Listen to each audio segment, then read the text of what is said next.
Pain came first. Sharp and cold, it spread through Ta's body like ice water. His eyes snapped open to darkness. Complete, total darkness. System restart initiated, a flat computer voice said. Dim red lights flickered on. Ta blinked, his eyes burning as they adjusted. He lay in a metal pod, its lid slowly opening with a hiss. Cold air rushed in. Tay tried to move. His muscles screamed in protest. He had not moved in a very long time. How long? He croaked, his voice rough from disuse. 100 years, 3 months, 17 days since last system check, the computer replied. 100 years. The words hit Ta like a physical blow. He forced himself to sit up. The room spun around him. His enhanced body was strong, but even it struggled after a century of sleep. The stasis chamber was small, metal walls. No windows. 5 other pods lined the walls, all empty. Tai was the only one left. Status report, he ordered. Facility power at 12%. Life support failing. Emergency revival protocol activated. Tai swung his legs over the edge of the pod. His bare feet touched the cold floor. He was dressed in a simple gray bodysuit, the standard uniform for his kind. The word TAI-7 was printed across his chest. Not a name, but a designation. He was the 7th in the Tactical Assault Enhancement Series, a weapon made to look like a man. War status? Tai asked, his voice stronger now. Unknown. Last update received 97 years ago. Communications offline. Ta stood, unsteady at first. His enhanced body recovered quickly, muscle memory returning. He had been built for this. To survive, to fight, to kill. Show me the last update, he said. A screen on the wall flickered to life. The image was grainy, full of static. A tired-looking man in a military uniform appeared. This is General Park with final directive to all bunker eyes, the man said. The sole defense has failed. Remaining forces are evacuating civilians. The enemy has. The image cut to static, then returned. Weapon unlike anything we've seen. Project Beast subjects are to remain in stasis until. More static. If anyone survives to wake you. The screen went dark. Play next update, Tai ordered. No further updates available, the computer replied. Ta walked to a small console near the door. His fingers moved across the controls, checking system status. The bunker was deep underground, designed to withstand direct hits, but it was never meant to run this long without maintenance. External sensors, he asked. Minimal function. No human life signs detected within range. No artificial signals detected. No humans. No enemy. Nothing. Tai accessed the bunker's memory banks. The war had begun 20 years before he was created. Earth forces against the alien invaders. Humans were losing badly when they started Project Beast, creating super soldiers through genetic engineering and cybernetic enhancement. Tai and others like him were the last hope. Stronger, faster, smarter than normal humans. Designed to be perfect killing machines. By the time Tai was ready for combat, Seoul was one of the last human strongholds on Earth. And then, nothing. The records ended. Ta went to the weapons locker and entered his code. It opened with a soft click. Inside was his combat gear, armor, weapons, tools. He dressed methodically, each piece familiar despite the century that had passed. The exit door required a manual override now. Ta pushed against it, metal groaning as it opened for the first time in 100 years. A long tunnel stretched before him, emergency lights casting red shadows on the walls. At the end was another door, this one leading to the surface. Tai paused. What would he find up there? A ruined world, a rebuilt one, or something else entirely? He was a weapon created for a war that had ended long ago, a forgotten beast, awakening to an unknown world.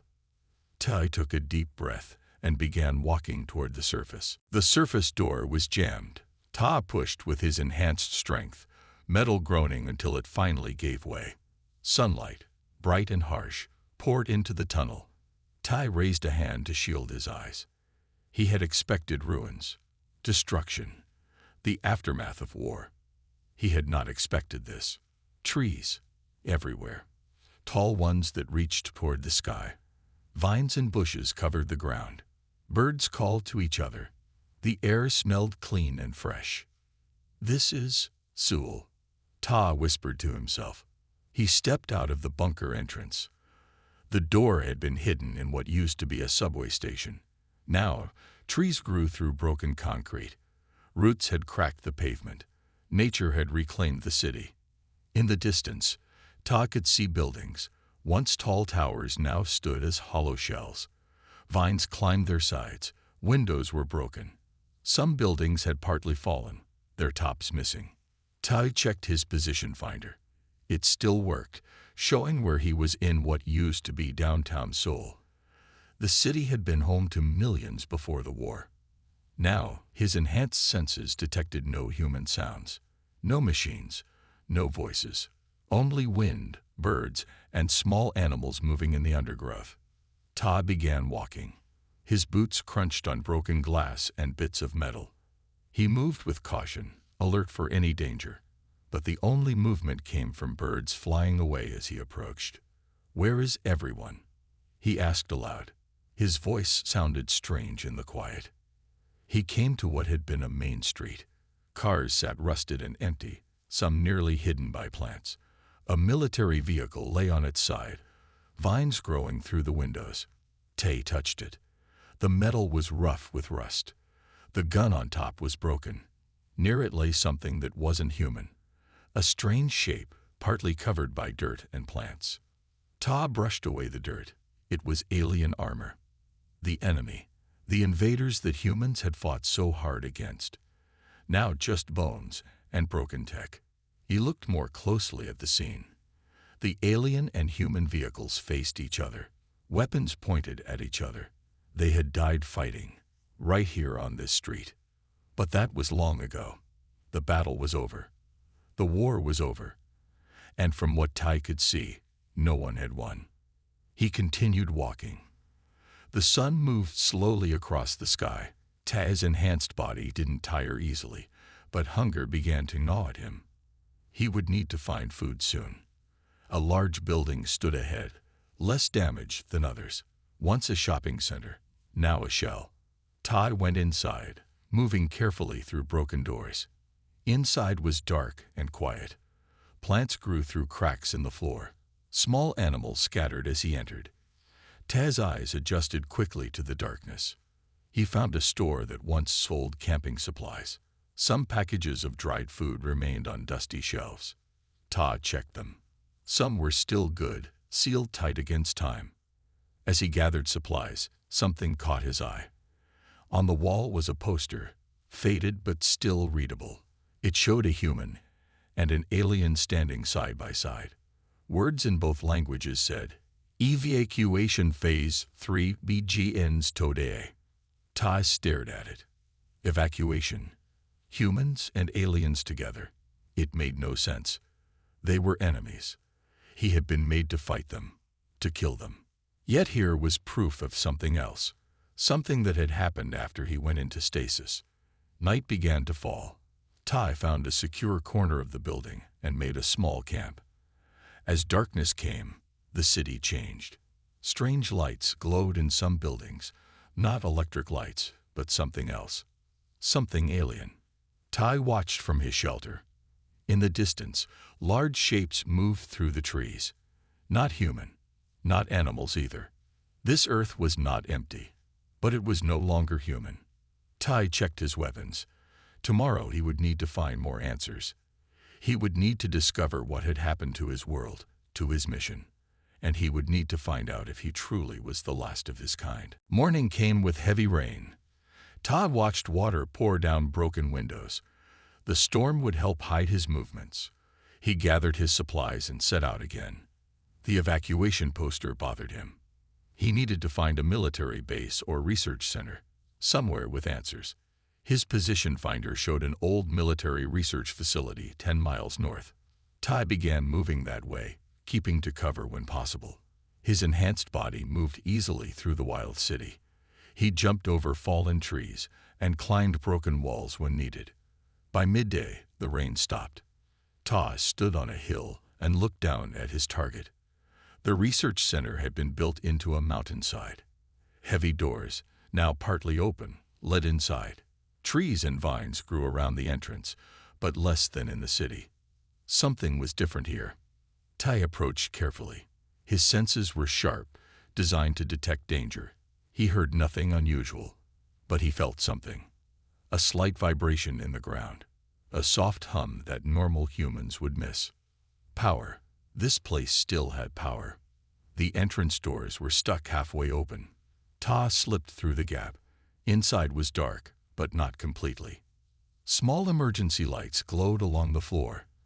The air felt different here, dry, filtered.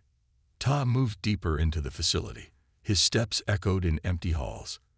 Dust covered everything, but less than there should be after 100 years. It was as if parts of this place were still working. He found a central command room. Dead screens lined the walls. Control panels sat silent, but one small light blinked on a side console. Tai went to it and pressed the power button. The screen came to life. Words appeared. Emergency power, 34%. Stasis chambers, 1 AKTI. Well earning. Unauthorized movement, DETCTED. Stasis chambers, like the one Ta had been in. Someone else was here, frozen in time as he had been. A map appeared on the screen, showing the facility layout. A blinking dot marked a lower level. The stasis section. Ta memorized the route and moved quickly. The lower levels were darker. Water dripped from pipes overhead. Ta's boots splashed in puddles as he walked. He followed the path to a sealed door. Unlike others in the facility, this one was in perfect condition. A scanner waited for authorization. Ta hesitated. He had been created for combat, not research. But all soldiers in Project Beast were given basic clearance for emergencies. He placed his hand on the scanner. The panel lit up. Beast Class Authorization accepted. The door slid open silently. Cold air rushed out. The room beyond was lit with soft blue light. Everything was clean. No dust. No damage. In the center stood a stasis pod, different from Ta's. Newer, more advanced. Tai approached it. Frost covered the clear top. He wiped it away and looked inside. A woman, her face peaceful in frozen sleep. On her gray bodysuit were the letters MI3. She was like him. Another beast, but different. Where Tai was built large and strong, she was smaller with a lighter frame. Her designation meant intelligence class, not tactical like him. As Tai studied her, the pod made a soft sound. Lights changed from blue to green. The system had detected another beast present and was beginning wake-up procedures. Ta stepped back. Was this good or bad? He had been alone in a strange world. Now there would be another like him. But she was intelligence class. They knew things tactical units didn't. Secret things. The pod's top began to slide open. Frost melted away. The woman's fingers twitched. Her chest rose and fell with stronger breaths. Then her eyes opened. Dark eyes, alert even after a century of sleep. They fixed on Tai immediately. She sat up faster than a normal human could move. Her hand went to her side, searching for a weapon that wasn't there. "Who activated me?" she asked. Her voice was clear, without the roughness Ta's had after waking. "I am Te7, he said simply. The woman studied him for 3 seconds, then relaxed slightly. "MI3, she replied. "How long has it been?" 100 years since the war, Ta said. Mi's eyes widened. "Then it's too late," she whispered. "Too late for what?" Tai asked. May got out of the pod. Her movements were smooth and quick. She looked around the room, taking in every detail. We need to check the secure files, she said. Follow me. Mai walked to a wall panel and placed her hand on it. A hidden door slid open. Behind it was a small room with a large computer. Unlike the other machines Tai had seen, this one looked well kept.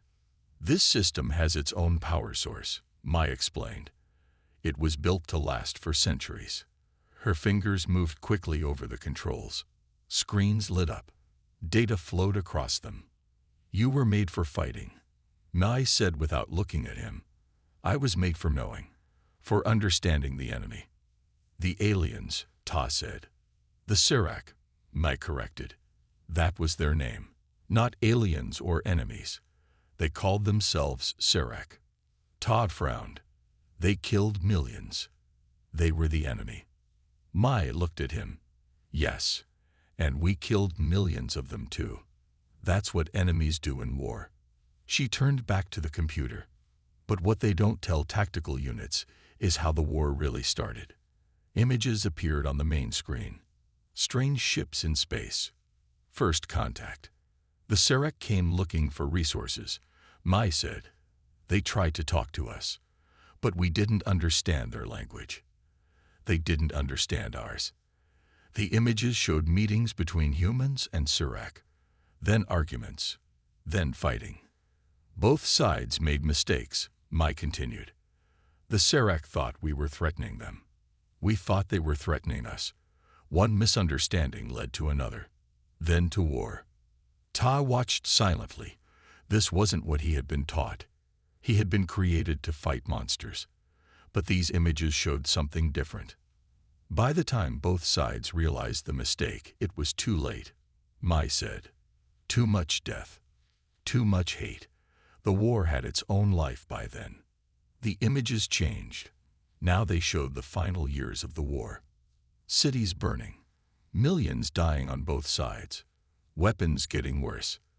Then something new happened, Mai said. Her voice grew softer. Something bigger than the war. The screen showed a bright light in space. A star flaring. The sun began to change, Mai explained. Both human and Sirak scientists noticed it first. Solar flares getting stronger. Radiation increasing. Something was happening that threatened both species. Ta stared at the screen. The sun was dying. Not dying. Changing. Becoming more unstable. In time, Earth would not be safe for humans or Sirak. Mai pulled up more files. And that's when everything changed. New images appeared. Humans and Sirak working together. Building great ships. Former enemies became allies, Mai said. They had to. It was work together or die together. They chose to live. Ta shook his head. This doesn't make sense. Why wasn't I told? Because you were already in stasis by then, Mai said. The last battles were still happening when they put you under. They needed you ready to fight if the peace failed. But it didn't fail.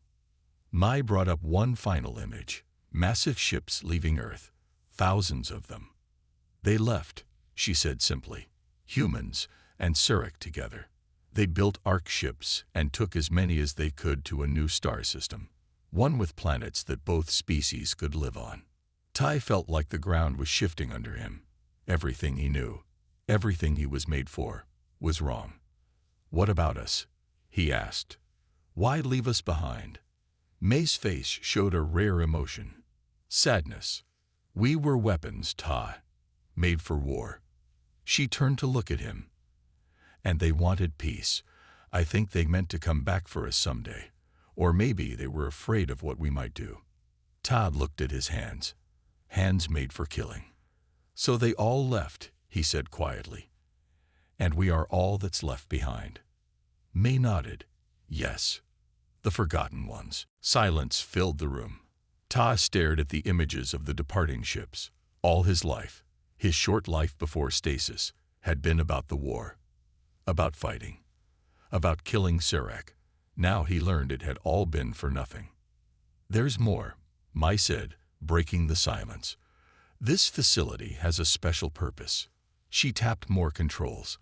A map appeared, showing a building complex deeper in the mountain. This wasn't just a research center, Mai explained. It was a data vault. They stored everything here. Human history, science, art, and Sarek knowledge too. Ta looked at her with surprise. Why? In case they couldn't come back, Mai said. Or in case something went wrong with the Orcs. They left their legacy here. They left it with us. Mai stood up. We should go there. The data center. It will have more answers. They left the small room and moved deeper into the facility. The halls were dark, but both Tai and Mai could see well in low light. Their enhanced eyes were made for night fighting. How do you know all this? Tai asked as they walked. I was intelligence class, Mai answered. We were given different information than tactical units.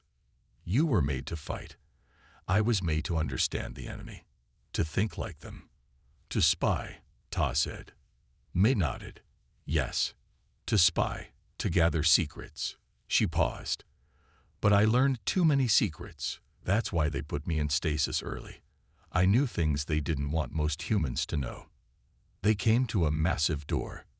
Unlike the others, this one needed both their hands to open. They made it so only two different beast types could open this together, Mai explained. They didn't trust just one of us with what's inside. They placed their hands on the scanners. Lights flashed green. The heavy doors slid open slowly. Inside was a huge room filled with tall black towers. Soft blue lights blinked on them. The air was cool and dry. Data servers, Mai said. Still running after all this time. Nuclear power cells. They'll last for centuries more. Ta looked around in wonder. What's in them? Everything, Mai said simply. Everything that made us human. Everything the Sarek knew. And she walked to a central console and pressed a button. A large screen lit up. The evacuation plan. The screen showed star maps, flight paths, new worlds circling distant suns. They went to the Centauri system, Mai explained. 3 ships at first to build a base. Then the main fleet. Millions of humans and Sarek. The journey would take 50 years, even with the new drives they built together. So they've been there for 50 years already, Ta said. Mai nodded. If they made it. If nothing went wrong. Ta walked around the room, looking at the servers. Each one held a piece of the past. Why didn't they wake us? Take us with them? Mai was quiet for a moment. Look at yourself, Ta. Look at me. What do you see? Ta looked down at his large, powerful body. At his hands that could bend metal. At Mai's smaller but equally deadly form. Weapons, he said. Yes, Mai agreed. We were made for war. They were building peace. She looked at the screen showing the new worlds. I don't think they hated us. I think they feared us. Or maybe they just forgot us in the rush to leave. Ta stood still, thinking. All his life, he had one purpose. To kill Sarek. Now that purpose was gone. The Sarek were gone. Humans were gone. Only he and Mai remained. So what now? He asked. What's our purpose now? Mai looked at him. Her eyes were calm, but Tai could see something else there. Something like hope. Maybe we get to choose, she said. For the first time ever, maybe we get to decide what we are. For 3 days, Tai and Mai stayed in the data center. They took turns sleeping while the other explored the vast stores of information. They learned about Earth's history, about the war, about the Sarek. Most importantly, they learned about the evacuation. Look at this, Mai said on the 4th morning. She pointed to a file on the screen. There was a base on the moon, a joint human-Sarek outpost. Ta moved closer to look. For what purpose? It was a communications relay, Mai explained. Strong signals from Earth to the ships. The last records show it was still working when the final arc left. Tai thought for a moment. Could it still be working now? Mai shook her head. Not likely after 100 years. But she tapped at the controls, searching through more files. Finally, she found what she was looking for. Here, the moon base had something special. May brought up images of a strange device, a quantum entanglement communicator. The scientists built two, one for the moon base and one for the lead Ark ship. What does it do? Tai asked. It sends messages instantly across any distance, Mai said. Her voice grew excited. No delay, no light speed limit. If it still works, we could talk to them. To the Orcs. To whoever is left. Ta looked at her. After 100 years, would it still work? The technology was designed to last, Mai said. And the moon has no weather, no air to cause damage. It's possible. She brought up another screen, showing the control room they were in. This facility has a communications array on the roof. If we can power it up, we might be able to contact the moon base, see if anything is still working there. Ta nodded. What do we need to do? First, we need full power, Mai said. The backup generators are running at minimum levels. We need to restart the main system. They found the power control room deep in the facility. Large machines sat silent. Dust covered everything. The main reactor is nuclear, Mai explained. It should still have fuel, but the control systems are dead. Ta looked at the complex machinery. Can you fix it? Mai studied the controls. Yes, but I need parts from other systems. She looked at Ta. And there's something else. I found records of a Sirek technology cache on the other side of the continent. We might need components from there. That's thousands of miles away, Ta said. May nodded. Yes, I can work on the power systems here, but we might need Sirek tech to fix the quantum communicator. One of us needs to go. Tai understood immediately. I'll go. I was made for this, for traveling, for fighting if needed. Mai looked relieved. It won't be easy. The world has changed. There are dangers we don't understand. I've seen some of them already, Ta said, thinking of the strange lights and movements he had seen in the city. They spent the next day planning. May found maps showing the location of the Sirek base. It was on what humans once called the west coast of the old United States, a long journey, even for someone like Ta. Mai also worked on the power systems, bringing more of the facility online. By evening, they had lights throughout the complex and better computer access. Take this, Mai said, handing Tai a small device. It's a communicator. Old tech, but it should work for short ranges. I can guide you when you're close to the facility. Tai took it and stored it in his pack along with supplies and weapons. What if there's nothing there? He asked. What if the base is destroyed? Mai was quiet for a moment. Then we live our lives here. Alone. The last of our kinds. Ta nodded. He understood the stakes. This wasn't just about finding technology. It was about finding purpose. About finding a connection to those who had left them behind. I'll leave at dawn, he said. That night, as Mai slept, Ta stood on the facility roof and looked at the stars. Somewhere up there, perhaps humans and Sirek were living together in peace. People who had once been bitter enemies now shared worlds. And here he stood, a weapon with no war to fight, a creature made for killing who now sought only connection. Tomorrow, he would begin his journey, a journey not of destruction, but of hope. Tai traveled west. The first week was easy. His enhanced body moved quickly through forests that had once been cities. He slept in trees or in the shells of old buildings. He hunted for food and found clean water in streams. The communicator from May worked sometimes. Her voice would come through, asking about his progress, giving him information she found in the data center. The Sirek base was their main science facility, she told him on the 10th day. It should have the parts we need. But be careful. Their security systems might still work. On the 15th day, Tai reached what had once been a great river. Humans had called it the Mississippi. Now it was wider, wilder. The bridges were gone. Tai swam across, his strong arms fighting the current. Beyond the river, the land changed. Less trees, more open space, and more dangers. Tai first saw them at sunset, large shapes moving on a distant hill. Not animals, not human. They walked on 4 legs but had arms too.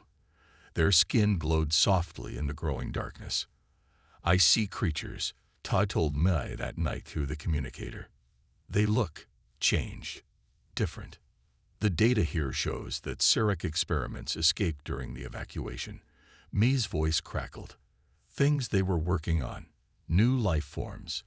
They've had 100 years to adapt, to evolve. Ta watched the creatures from hiding. They didn't seem aggressive. They moved slowly, eating plants, talking to each other in strange sounds. I think they're peaceful, Ta said. Maybe, Mai replied. But there will be others that aren't. Be careful. She was right. 3 days later, Tai encountered something else. Smaller creatures that moved fast. They smelled him first, his different scent, his human but not human smell. They attacked in a pack, 10 or more, with sharp teeth and claws. Ta didn't want to fight. He tried to run, but they followed. Finally, with his back to a cliff, he had no choice. The battle was short. Ta had been made for war. His hands moved faster than the creatures could see.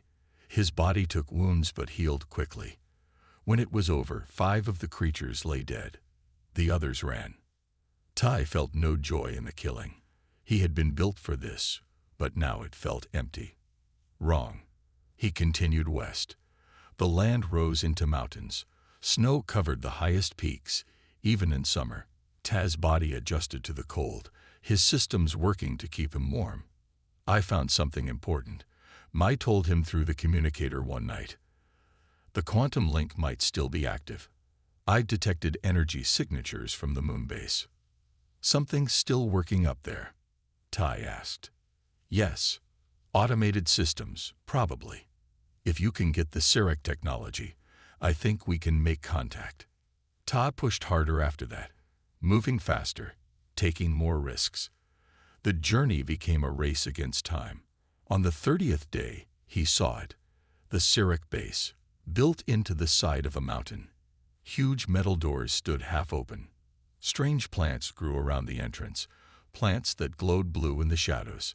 Tai approached carefully. His senses detected electricity. Power. Systems still running after all this time. He touched the communicator. I've reached the base, he told Mai. Something's still active here. Be careful, Mai warned. Sarek security won't recognize you as a friend. Tom moved closer to the entrance. Suddenly, lights flashed. Alarms sounded. A mechanical voice spoke in the Sarek language. Intruder detected. Defense systems activated. Metal panels in the walls slid open. Weapons emerged, guns aimed at Ta. He dove for cover as they fired. Energy blasts hit the ground where he had stood. The old Ta would have fought, would have tried to destroy the defenses. That was what he was made for. But Mai's words came back to him. There had been enough destruction, enough fighting. Instead, Ta studied the pattern of the weapons, looked for gaps, for weaknesses. There was a path through the defenses, a narrow one, but possible. Tai took a deep breath. Then he moved, not to attack, but to slip past, to avoid rather than destroy. As he ran through a hail of energy blasts, dodging, leaping, rolling, Tai realized he was no longer the weapon he had been built to be. He was becoming something else, something new. Inside the Sarek base, Tom moved quickly and quietly. The defense systems had stopped firing once he was inside. Now he needed to find the technology Mai had described. The halls were wide, built for the larger Sarek bodies. Strange symbols covered the walls. Some rooms held machines Todd didn't understand. Others contained dried plants and empty tanks. I'm inside, Ta said into the communicator. Where should I look? Mei's voice came through with static. Central Research Lab. Should be in the middle of the facility. Ta followed signs he could partly understand. The intelligence team had taught Mei the Sarek language, and she had shared some with him during planning. The central lab was a large round room with a high ceiling. Machines lined the walls. Some still had power, lights blinking softly. In the center stood a round table with controls. "I found it," Ta told Mai. "What am I looking for?" "Quantum stabilizers," Mai replied. "Small crystal cylinders in metal cases." Tai searched through drawers and storage units. Finally, he found a container with 6 crystal devices inside. "I think I have them," he said. "Now what?" "Look for communication modules too," Mai said. "We need those to connect to the moon base." Tai found those in another part of the lab.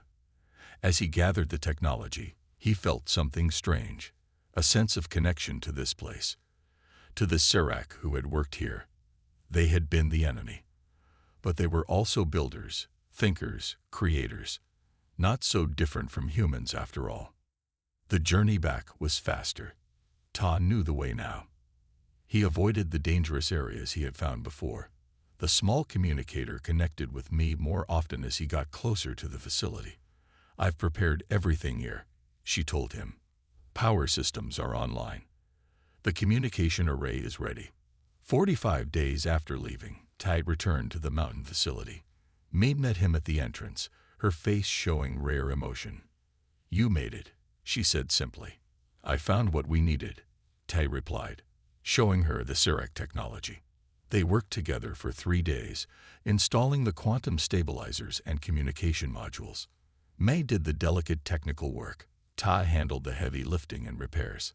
Finally, on the 4th day, they were ready. "If this works," Mai said, "we'll connect to the moon base first, then try to use the quantum link to reach the Orcs." They sat at the control center. Mai activated the system. Screens lit up. Power hummed through the machines. "Sending signal to lunar outpost," Mai said. For long minutes, nothing happened. Then, suddenly, a light flashed green. "Connection established," Mai said, her voice tight with excitement. "The moon base is responding. Automated systems only, but they're working." "Can we use the quantum link?" Tai asked. May's fingers moved over the controls. "Accessing quantum entanglement communicator now." More waiting. Then a sound, a soft tone that filled the room. "It's working," Mai whispered. "The link is active. Sending message now." She had prepared a simple message, identifying who they were and asking if anyone could hear them. They sent it out on the quantum link, a signal that would travel instantly across any distance. Then they waited. 1 hour. 2. Ta paced the room. Mai sat still, watching the screens. On the 3rd hour, the system chimed. "Incoming transmission," Mai said, her voice shaking. The main screen flickered. Then an image appeared. A face, mostly human but with some Serac features. A mixed being, looking at them with surprise. "This is Colony Harmony," the being said in a language that was part human, part Serac. "We received your transmission. Who are you?" Tai and May looked at each other. Then Mai spoke. "We are Mai 3 and Tai 7. We are still on Earth. We were left behind." The being's expression changed to one of wonder. "The forgotten ones," it said. "The old stories speak of you. We thought you were just legends." "We are real," Ta said. "Our ancestors left Earth 97 years ago," the being explained. "We have built a new world here. Humans and Serac live as one people now." "Can you come back for us?" May asked. The being looked sad. "It would take decades, but we can send knowledge, help you rebuild there." Tai and May looked at each other again. A silent understanding passed between them. "No," Ta said. "Don't come back yet. Earth needs time to heal. But send us knowledge. We will be its guardians until your return." "We were made as weapons," Mai added. "Now we choose to be caretakers instead." The being nodded. "We will send everything we have learned. And someday we will return home." As the transmission continued, Ta looked out the window at the wild, healing Earth. This world didn't need more weapons. It needed protectors, guardians. The forgotten beasts had found their purpose at last.